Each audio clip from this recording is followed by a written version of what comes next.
जंगल के अंदर हीरो किसी से बच के भाग रहा होता है तो उसका पैर पेड़ की जड़ से अटक जाता है और वो थड़ से गिर जाता है।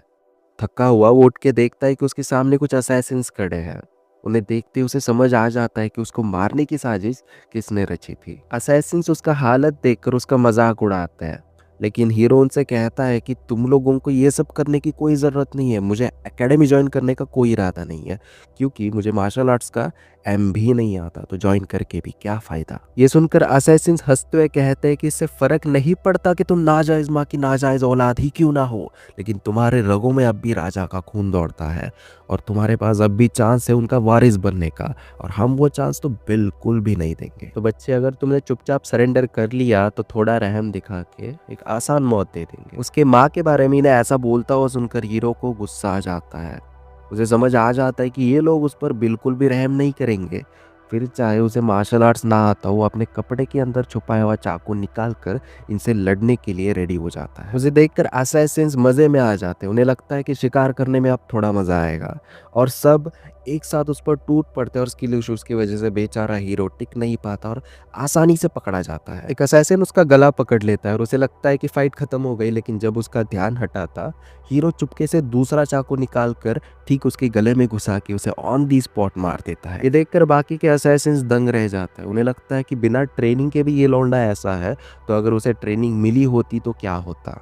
आखिर शेर का बेटा तो शेर ही होता है। ये समझकर उन्हें लगता है कि इस लौंडे को जिंदा रखना बहुत ही डेंजरस है, तो इसे मारने के लिए सब उस पर टूट पड़ते हैं। हीरो के मुंह पे एक जोर सी लात पड़ती है और वो गिर जाता है, और जैसे ही वो गिरता है एक असैसिन उसके पेट में स्वॉर्ड घुसा देता है और ठीक उस जख्म पर फिर से जोर से लात मारने लगता है ताकि उसकी मौत दर्दनाक हो। हीरो को समझ आ जाता है कि दिस इज द एंड, लेकिन रोशनी दिखती है।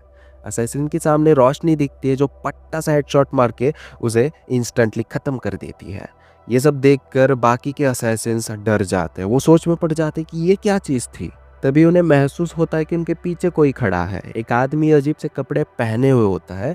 उन्हें समझ नहीं आता कि ये किस तरह का पोशाक है, क्योंकि वो बंदा फ्यूचर से आया था तो उसके कपड़े भी थोड़े फ्यूचरिस्टिक थे। वो पल भर में ही दूरी मिटाता है और इंस्टेंटली एक और असैसिन को इस तरह से मार देता है जिससे उसके बॉडी का ऊपरी हिस्सा तहस नहस हो जाता है। ये देखकर बाकी के असैसिन्स और भी ज़्यादा डर जाते हैं। वो सोचने लगते हैं कि आखिर ये बंदा है कौन, कहीं ये हाई लेवल वाला मास्टर तो नहीं, और अगर है तो ये अपने हीरो को क्यों बचा रहा है। लेकिन जल्दी उन्हें रियलाइजेशन हिट होता है कि हम लोग टाइम वेस्ट कर रहे हैं। हीरो वैसे भी बहुत ज़्यादा खून गंवा चुका है और वो मरने ही वाला है, तो रुक के कोई फ़ायदा नहीं है, तो चलो भागते हैं। लेकिन वो फ्यूचरिस्टिक आदमी इन्हें मौका ही नहीं देता, बस अपने हाथ के इशारे से सबको छपाक छपाक करके मार देता है। ज़मीन पर पड़ा हीरो इस ब्लडबाथ को देखकर मुस्कुराता है और सोचता है कि चलो मैं तो मरूंगा, लेकिन ये भी मेरे साथ ही मरेंगे। ये देखकर फ्यूचरिस्टिक आदमी हीरो का मजाक उड़ाता है, कहकर कि हमारे पूर्वज साहब मरने के टाइम पर भी हंस रहे।